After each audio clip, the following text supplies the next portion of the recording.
मोक्षमार्गस्य नेतारं भेतारं कर्मभूभृतां ज्ञातारं विश्वतत्त्वानां वन्दे तद्गुणलब्धये। मङ्गलं भगवान् वीरो मङ्गलं गौतमो गणी मङ्गलं कुन्दकुन्दार्यो जैनधर्मोऽस्तु मङ्गलम्। तत्वार्षूत परम मांगलिक ग्रंथ है। आचार्य कुंद के पट्ट शिष्य आचार्य उमा स्वामी द्वारा यह विक्रम की प्रथम शताब्दी में लिखा गया। सूत्रात्मक इसकी शैली है, संस्कृत इसकी भाषा है, 10 अध्यायों विभाजित है और 7 तत्वों का इसमें बहुत सुंदर से वर्णन है। हम सभी लोग 6वां अध्याय आश्रव तत्व के बारे में समझ रहे थे। आश्रव तत्व में हम देख रहे थे कि जो आश्रव के 2 कारण हैं, सांप्रायिक और एक इरियापथ है। सांप्रायिक आश्रव में हमने 5 इंद्री, 4 कषाय, 5 अमृत और 25 जो हैं कषायों के बारे में जान रहे थे। 25 कषाय में 25 क्रिया में अपन ने अभी तक 20 क्रियाओं का वर्णन पढ़ लिया था। 5 और क्रियाएं बची हुई थी जो धर्माचरण से विमुख करने वाली हैं। धर्माचरण से जो हम धर्मचरण करते हैं उससे हमको जो विमुख करती हैं, ऐसी 5 क्रियाएं और हैं। आइए आज उन 5 क्रियाओं के बारे में वर्णन करके इस अध्याय को, इस सूत्र को समाप्त करते हैं। देखिए यहाँ लिखा है धर्माचरण से विमुख करने वाली क्रियाएं कौन कौन सी हैं। आरंभ, परिग्रहिकी, माया, मिथ्या दर्शन और अप्रत्याख्यान, ये 5 प्रकार की क्रिया हैं। पहली क्रिया आरंभ नाम की क्रिया है। क्या लिखा है? छेदना, भेदना आदि क्रिया में स्वयं तत्पर रहना और दूसरों के लिए करने पर हर्षित होना, ये आरंभ नाम की क्रिया है। जिसमें हम तो स्वयं ही तत्पर रहते हैं और दूसरों को भी हम प्रेरित करते हैं अथवा करने वालों के प्रति हम हर्षित भाव होते हैं। इससे भी हमारे लिए आरंभ नाम की क्रिया से सांप्रायिक आश्रव होता है। आरंभ, देखिए हम किसी भी को छेदना, भेदना ऐसे काम करते हैं। जैसे कि घर में जानवर है, उनके कान छेदना या उनको चलने के लिए भेदना, मारना। हम बच्चों को भी मारते पीटते हैं या लड़ते झगड़ते हैं या घर संबंधी कोई भी आरंभ सारंभ कार्य करते हैं। तो उन आरंभ सारंभ कार्य में या तो हम स्वयं ही उसको करते हैं या दूसरे के करने पर हर्षित होते हैं। ये बहुत बड़ी बात है। देखिए लोग करते करते तो पाप कमाते ही कमाते हैं, लेकिन जब कोई व्यक्ति दूसरा करता है तो दूसरे करने वालों पर के प्रति हम बहुत ही खुश होते हैं। आजकल टीवी आदि के माध्यम से हम क्या करते हैं, यही तो करते हैं कि हम ऐसे कार्यक्रम देखते हैं, ऐसे प्रोग्राम देखते हैं। कोई किसी को मार रहा है, कोई बंदूक मार रहा है, कोई उसको कराटे से मार रहा है, उसको पटक रहा है, तो उसको पीड़ा हो रही है। तो आरंभ सारंभ के माध्यम से किसी जीव को पीड़ा हो रही है और उसमें हम ताली बजाते हैं, हर्षित होते हैं। अब जो WWF आता है, बॉक्सिंग आती है, एक दूसरे को मारते हैं, कितना पीटते हैं, तो लोग कितना खुश हो रहे हैं, चिल्ला रहे हैं, वाह वाह वाह वाह कर रहे हैं, कितनी पाप की अनुमोदना कर रहे हैं। इन सब से पाप कर्म बनता है। देखिए टीवी आदि के माध्यम से हम जितने भी कार्यक्रम देखते हैं, हिंसात्मक कार्यक्रम देखते हैं, हिंसात्मक सीरियल देखते हैं, इन सब से हम बहुत बड़ा पाप कमाते हैं। हम कहते हैं हम बच्चों को बहुत अच्छा बना रहे हैं। आप अपने बच्चों को लादेन से भी ज़्यादा बड़ा आतंकवादी बना देते हैं यदि उसके हाथ में आपने मोबाइल दे दिया। वो वीडियो गेम आदि के माध्यम से कितनी भाव हिंसा करता है आप सोच भी नहीं सकते हैं। वह उसमें बंदूक चलाता है, जीव को मारता है, काटो पीटो मारो ऐसे शब्द बोलता है, ऐसे भाव जाते हैं। ध्यान रखना, उसके यदि आदत में आचरण में ऐसे भाव आ गए तो बड़े होकर के बहुत बड़ा क्रूर आदमी बन सकता है। वो तुमको भी मारने में 1% भी सोचेगा नहीं।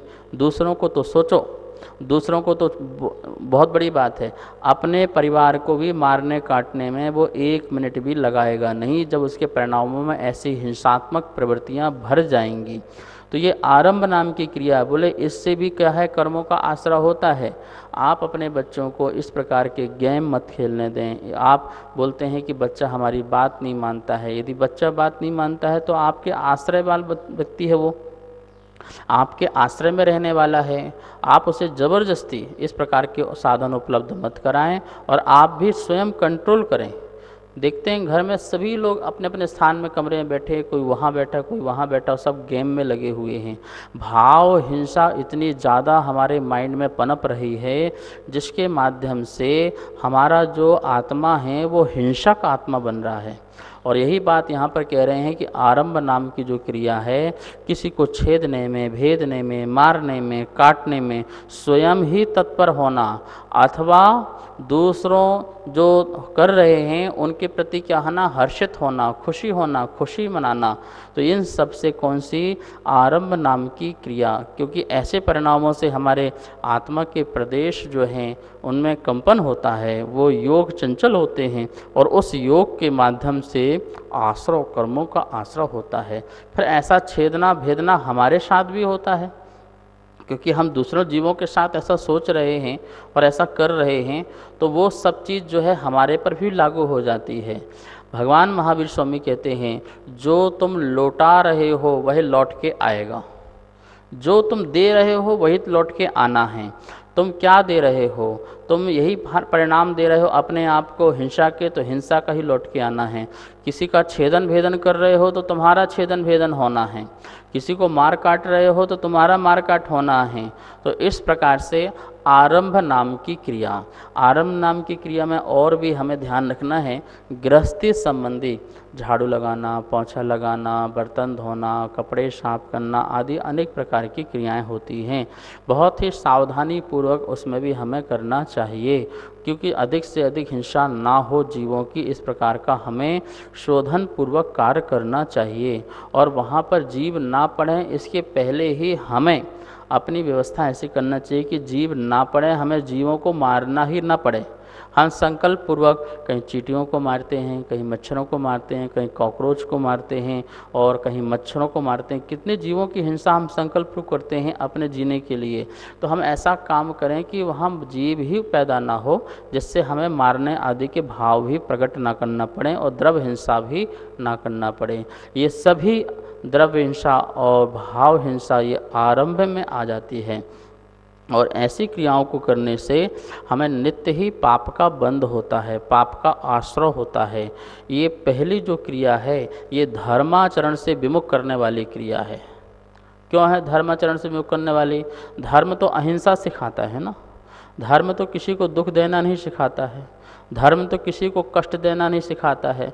दूसरों को छोड़ो, अपनी आत्मा को सबसे पहले बचाना है, अपनी आत्मा को दुखी होने से बचाना है, हिंसा भाव से बचाना है, तो आरंभ नाम की क्रिया को छोड़ना पड़ेगा, तभी जाकर के हम धर्म के आचरण को प्रकट कर पाएंगे। ये पहली ऐसी क्रिया है जो सबसे पहले हमें धर्म करने से रोकती है। व्रती क्यों नहीं बन पाते हैं?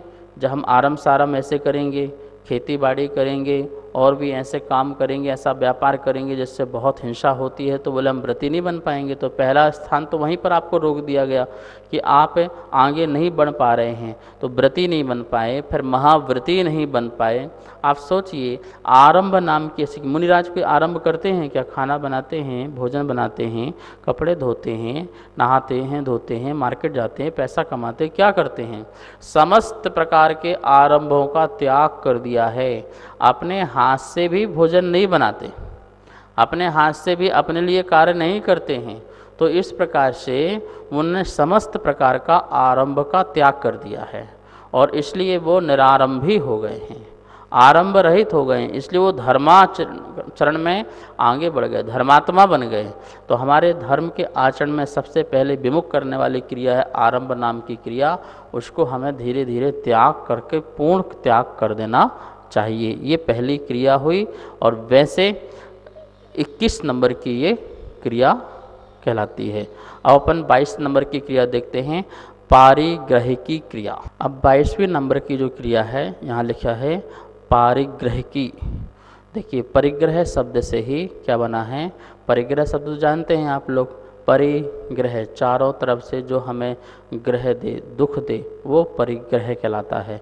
और उस परिग्रह को धारण करने वाला, उस परिग्रह के माध्यम से होने वाली जो क्रिया है उसको कहते हैं पारिग्रही क्रिया। ठीक है ना। क्या लिखा है देखिए, परिग्रह के नष्ट ना होने देने के लिए ही प्रयत्न करना, ये कहलाती है पारिग्रही क्रिया। जो परिग्रह है वो मुझसे छूट ना जाए, वो नष्ट ना हो जाए, वो अलग ना हो जाए, इसके लिए दिन रात प्रयत्न करना, ये पारिग्रह की क्रिया कहलाती है। हम ऐसे प्रयास करते हैं कि जिससे हमने जो परिग्रह जोड़ा है बहुत मेहनत से, बहुत परिश्रम से, या यूँ कहें क्रोध मान माया लोभ छल कपट मायाचारी से जिसको हमने जोड़ा है, हमने इकट्ठा किया है। लोग बोलते हैं हमने खून पसीना एक किया है महाराज जी। हम जानते हमारे पास कुछ भी नहीं था। जब हम घर से निकले या हमारे बाप दादाओं ने हमें कुछ नहीं दिया, और हमने इतनी कड़ी मेहनत करके ये महल खड़ा किया है, ये वैभव खड़ा किया है, और इसकी सुरक्षा के लिए, इसकी व्यवस्था के लिए कि कहीं ये हमसे अलग ना हो जाए, कहीं ये परिग्रह छूट ना जाए, तो उसके लिए भरपूर प्रयास करता है, प्रयत्न करता है। सोचो उसके लिए कितना प्रयत्न करना पड़ता है। अब राजा किला बनाता है तो किला के ऊपर कोट बनाता है। कोट क्यों बनाता है कि जो मैंने ये साम्राज्य खड़ा किया है, कोई दूसरा राजा आकर के इसमें आक्रमण ना कर दे, इसलिए वो कोट बनाता है। हम भी ये महल बनाते हैं, महल के अपना कमरा बनाते हैं, मकान बनाते हैं, उसमें दरवाजे लगाते हैं, ताले लगाते हैं, तिजोड़ियाँ खोलते हैं, तिजोड़ी में ताले लगाते हैं। ये सब क्यों करते हैं? ये सब हमारी अपनी व्यवस्था के लिए करते हैं, और उसको मजबूत करने के लिए किसी भी तरह से चोर डाकू और या टैक्स आदि किसी के माध्यम से हमारा धन जो है वो नष्ट ना हो जाए, इसके लिए प्रयत्न, कितने प्रकार के प्रयत्न कर सकता है, अनेकों प्रकार के प्रयत्न करता रहता है। ऐसे संबंध बनाता रहता है जिसके कारण हमारी ये चीज़ें बची रहें, हमारे हाथ से ना जाएं, और ये भी ध्यान चलता रहता है। इससे भी क्या होता है, आश्रय होता है। देखो, पुण्य के उदय से वैभव की प्राप्ति हो तो हो, कोई दिक्कत नहीं। जो तुम्हें सुख दे, जो तुम्हें तात्कालिक क्षणभंगुर सुख दे, वो तुम्हारे शातावेदनी कर्म के उदय से प्राप्त तुमको होते हैं और होते रहेंगे। चक्रवर्ती को वैभव प्राप्त हो जाए, पर उसकी चिंता में दिन रात लगे रहना, उसके संरक्षण में, उसके संवर्धन में हम हमेशा सोचते रहें, विचारते रहें, कार्य करते रहें, प्रयत्न करते रहें, तो आचार्य उन्होंने कहा वह कैसी है, पारिग्रहिकी नाम की क्रिया है जिसके कारण हमें कर्म का आश्रय होगा। जैसे भी ये यहाँ पे अब पीछे रखी है, पुस्तक रखी है, अब मैंने इसका उपयोग कर लिया, रख लिया, ठीक है, लेकिन अब मैं इसके दिन रात 24 घंटे, अरे कोई पीछे उठा के ना ले जाए, कोई नष्ट ना हो जाए, ऐसा ना हो जाए, पुस्तक मेरी कोई ले ना जाए, तो इस प्रकार का जो विचार है उसके संरक्षण के लिए इसको अच्छे से रख दो, अलमारी में रख दो, ताला लगा दो, बंद कर दो, कोई आए ना, उठा के ले जाएगा, बड़ी मुश्किल से मुझे प्राप्त हुई है। तो इस प्रकार का जो भय बना हुआ है, अंदर से डर बना हुआ है, और उसके नष्ट होने का डर जो है, आचार्य मन कहते हैं इससे भी कर्म का आश्रय होता है।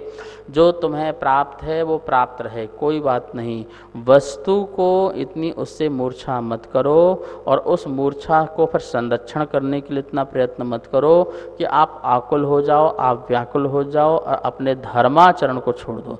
अब लिखा है ना इसमें कि धर्माचरण से विमुख करती है। जो परिग्रह का संरक्षण करने का परिणाम है वो हमें धर्माचरण से बिल्कुल विमुख करेगी, क्योंकि धर्माचरण तो क्या है, हमारा शुद्ध उपयोग, शुद्ध परिणाम, शुद्ध भावों में जाना, निर्विकलता को प्राप्त करना, वीतरागता को प्रकट करना। और जब हमको परिग्रह में ही हमारा मन अटका रहेगा तो क्या होगा, हमारा मन उसमें अटकने के कारण हम वहाँ पर वीतराग परिणाम को प्रकट नहीं कर पाएंगे।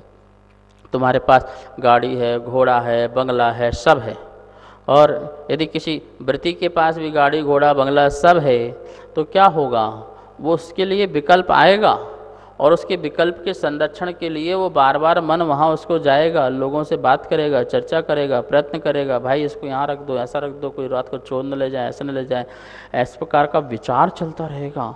और जिसके कारण हमारा जो वीतराग परिणाम है, धर्माचरण का से हम विमुख हो जाएंगे, हम अपने अहिंसा, अपने अपरिग्रह के परिणाम से विमुख हो जाएंगे। इसलिए बोलते आचार्य बोलते परिग्रह एक तो होना ही नहीं चाहिए।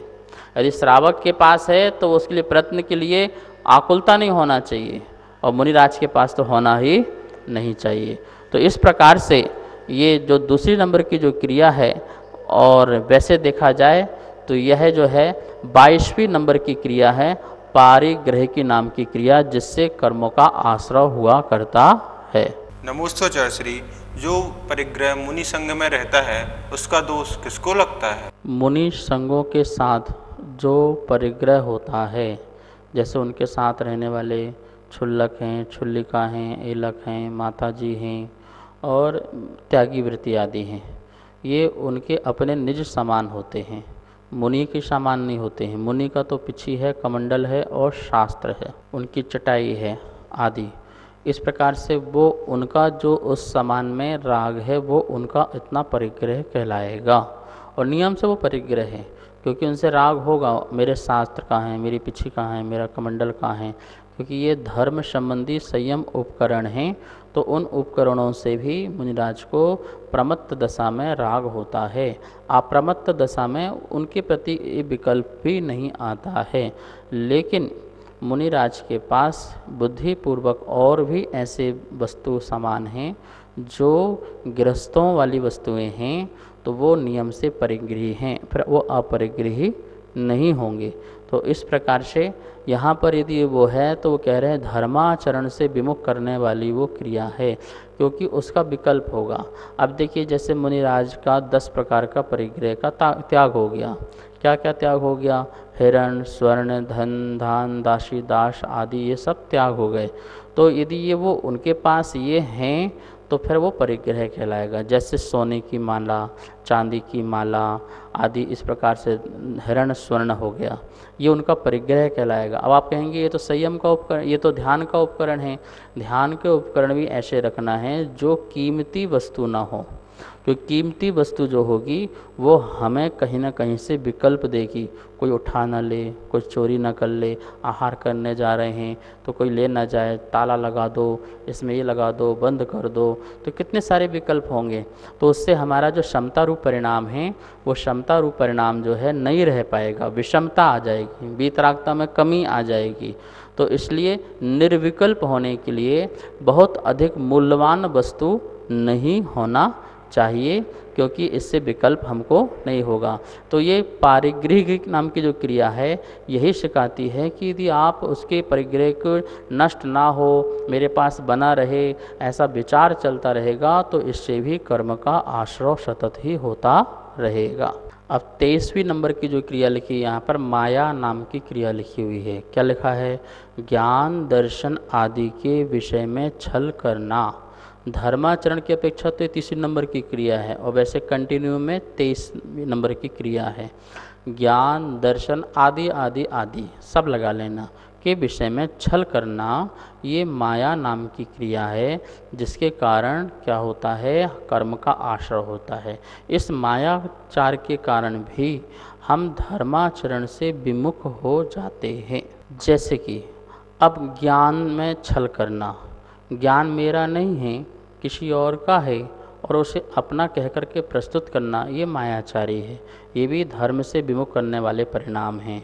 दर्शन, हमको सम्यक दर्शन नहीं है, श्रद्धा नहीं है, फिर भी दिखाना कि हम कितने श्रद्धालु हैं, हम कितने भगवान के भक्त हैं, हम कितने गुरु के भक्त हैं, हम कितने शास्त्र के भक्त हैं, लेकिन सिर्फ हम उसके माध्यम से यश चाहते हैं, प्रशंसा चाहते हैं, ख्याति चाहते हैं कि बहुत धर्मात्मा है, कितना श्रद्धावान है, कितनी इसको आस्था है, लेकिन अंदर से उसको छल है, अंदर से वो कपट की है। तो बोल रहे हैं कि ये भी परिणाम जो हैं कर्म के आश्रय के कारण हैं और धर्माचरण से विमुख करने वाले हैं। ऐसे आदि आदि में बहुत सारी चीज़ आ जाएंगी। जैसे चारित्र है, चारित्र का पालन कर रहा है, छना पानी पी रहा है, आलू प्याज नहीं खा रहा है, अवक्ष नहीं खा रहा है, रात्रि भोजन नहीं कर रहा है, एक टाइम भोजन कर रहा है, बहुत सारे रसों का त्याग कर रहा है, और बिल्कुल ऐसा लगेगा जैसे गुस्सा करता ही नहीं है, मंद कषाई है। तो इस प्रकार के अंदर से मायाचार रूप परिणाम से भी कर सकता है वो, दूसरों को दिखाने के लिए कि देखो कितना धर्मात्मा है, कितना आचरण का पालन करता है, कितना चारित्र का पालन करता है। तो इस प्रकार से अंदर से उसके अंदर छल चल रहा हो यश प्राप्ति करने के लिए, तो वो छल के कारण यह उसका जो व्रत है वह मायाचारी के अंतर्गत आता है और जिससे वह धर्माचरण से विमुख होता है। धर्म का सच्चा आचरण करना ही धर्म है, ठीक है ना। लेकिन इसे मायाचारी के साथ करोगे तो क्या होगा, आप कर भी रहे हो और आपको वो सफलता भी नहीं मिल रही है, और आप यश के लिए, मान के लिए, अपने सम्मान के लिए इस प्रकार के करने के लिए तैयार हो, तो आचार्य कहते हैं इससे बहुत बड़ा कर्म का आश्रय होता है। हम समाय कर रहे हैं, बड़े ध्यान में बैठे हैं, हिल रहे नहीं, डुल रहे नहीं, मच्छर काट रहे हैं उसको सहन कर रहे हैं, पंखा नहीं ले रहे, एसी नहीं ले रहे हैं, और बिल्कुल लोगों को ऐसा बता रहे हैं कि जैसे इनसे बड़ा भगवान कोई दुनिया में ना हो। और अंदर से क्या है, अंदर से बिल्कुल खोखले हैं। क्यों खोखले हैं? हम हिमालय में बैठ गए, हम पर्वत में बैठ गए, हम समुद्र के किनारे बैठ गए, एक टांग से खड़े हो गए। वो सब क्यों? क्योंकि दुनिया ये जाने कि कितनी बड़ा ध्यान कर रहे हैं, कितनी बड़ी समाय कर रहे हैं, कितना बड़ा कायोशर कर रहे हैं। ओहो, ऐसे तपस्वी साधु तो हमने कहीं देखे नहीं हैं, ऐसे त्यागी तो हमने कहीं देखे नहीं हैं। इस प्रकार से वो जगत में अपनी ख्याति के लिए, यश के लिए, नाम के लिए, शास्त्रों में लिखा है अभव्य भी एक ऐसा आचरण करके नाम कमाने के लिए वो इतना बड़ा आचरण पालन कर सकता है जितना कि जो भावलिंगी जो हैं, भाव से करने वाले हैं, वो ना कर पाएँ। जो सच्चे मन से करने वाले हैं वो, उनके चाहे व्रतों में दोष लग रहा हो, लेकिन जो सच्चे मन से नहीं कर रहे हैं, मात्र नाम के लिए कर रहे हैं, वो उत्कृष्ट भी कर सकते हैं। आचार्य उन कहते हैं ये माया नाम की क्रिया है। इस माया नाम की क्रिया से भी उस जीव को क्या हो रहा है, कर्म का अति आश्रय हो रहा है। तो इस प्रकार से क्रिया हमको नहीं करना है। ये क्रिया भी हमारे लिए कषाय सहित वाली क्रिया है और इससे भी क्या होता है, आश्रय होता है। यही लिखा है ज्ञान, दर्शन, चारित्र, सामायिक, व्रत, नियम जो कुछ भी हैं वो सभी चीज़ों में, जैसे श्रावक के 12 व्रत हैं, 11 प्रतिमाएं हैं, मुनिराज के 28 मूलगुण हैं, इन सब को पालन करते समय निश्चल भाव से करना, निस्वार्थ भाव से करना, निष्काम भाव से करना। उसमें कहीं छल, कपट, मायाचारी के परिणाम कहीं भी नहीं होना चाहिए। यदि वो परिणाम हैं तो आचार्यों ने कहा वो माया नाम की क्रिया है जिससे बहुत ज़्यादा कर्म का आश्रय होगा। हम अपने आप को भी धोखा दे रहे हैं और सामने वाले को भी बहुत ज़्यादा धोखा दे रहे हैं, उसकी भी आस्थाओं से खिलवाड़ कर रहे हैं। तो ऐसा हमें बिल्कुल भी नहीं करना चाहिए। ना करो बहुत अच्छी बात है, लेकिन कर रहे हैं मायाचारी पूर्वक, ये अपने आप में अपनी आत्मा को धोखा देना है, अपनी नज़रों से गिरना है। इस प्रकार का करना ये बहुत बड़ा कर्म का आश्रय का कारण है। इस प्रकार से 23वें नंबर की माया नाम की क्रिया हुई। 24वें नंबर की जो क्रिया है लिखा यहाँ पर मिथ्या दर्शन नाम की क्रिया। क्या लिखा है? मिथ्या दर्शन के साधनों से युक्त पुरुष की प्रशंसा करना कि तू ठीक करता है। इस प्रकार से मिथ्या दर्शन नाम की क्रिया होती है। जो मिथ्या दर्शन के साधनों से सहित है, जो मिथ्या सहित है, जिसके करने से, रखने से हमें मिथ्यात्व का दोष लगता है, ऐसे साधनों के पुरुषों को तो ठीक है, तो बढ़िया है, ये अच्छा है, बढ़िया करना चाहिए, ऐसा करने से तुझे लाभ मिलेगा। तो इस प्रकार से मिथ्या उपाय बताना, मिथ्या साधनों वालों व्यक्तियों की प्रशंसा करना, ये सभी की सभी मिथ्या दर्शन नाम की क्रिया है। और इसके बारे में आज सब लोग जानते हैं, इसलिए इसका ज़्यादा वर्णन नहीं करेंगे। आप इतना ही समझ लो कि मिथ्या दर्शन के जितने भी साधन हैं, वो क्रियाएँ हैं, वो जितने भी आप टोटका आदि सब जो करते हो, वो सब जो है मिथ्या दर्शन के साधन हैं। इसकी प्रशंसा करना, ऐसे व्यक्तियों को सही कहना, ये सभी जो है मिथ्या दर्शन की क्रिया से आश्रय होता है। 25वीं क्रिया है, यहाँ लिखा है अप्रत्याख्यान। संयम का घात करने वाले कर्म के उदय से त्याग रूप परिणामों का ना होना अप्रत्याख्यान है। अप्रत्याख्यान क्रोध, मान, माया, लोभ का साय है और ऐसे चारित्र मोहिनी कर्म के उदय से हमें त्याग के परिणाम नहीं होते, हमें व्रत के परिणाम नहीं होते, हमें संयम के परिणाम नहीं होते। और जो परिणाम नहीं हो रहे हैं उससे नियम से हमें कर्म का आश्रय हो रहा है, संसार संबंधी कर्म का आश्रय हो रहा है। ऐसे कर्म के उदय में यदि हमें देशना मिलती है है गुरु आदि की, उससे हमें शांति मिले और हम व्रत आदि पालन कर सकें, ऐसे परिणाम रखना चाहिए। तो हमें व्रत के परिणाम नहीं हो रहे हैं तो ये कौन सी क्रिया है? आप प्रत्याख्यान नाम की क्रिया है, जिससे हम धर्माचरण से विमुख हो रहे हैं। इस प्रकार से अपन ने आज यहाँ पर देखा 5 प्रकार की क्रियाएं, और अब तक की क्लास में पूरी 25 क्रियाओं के बारे में अपन ने समझा। इन समस्त 25 क्रियाओं में से सम्यक्त नाम की जो क्रिया है जो हमें आगे मोक्ष मार्ग में कारण बन सकती है, बाकी जो 24 क्रियाएं हैं वो नियम से हमारी सारी कैसी हैं? कर्म के आश्रव के कारण हैं, इसलिए उनको हमें सबको त्याग करना चाहिए। आज का स्वाध्याय संपन्न करते हैं। आइए अब जनवाणी स्तुति करते हैं। जावाणी के ज्ञान से सुजय लोकालो, सो वाणी मस्तक धरो सदा देत हों धो। हे जनवाणी भारती तो ही जपो दिन रेन, जो तेरी शरणा धरे सो पावे सुख चैन। सभी को बहुत बहुत मंगल आशीर्वाद।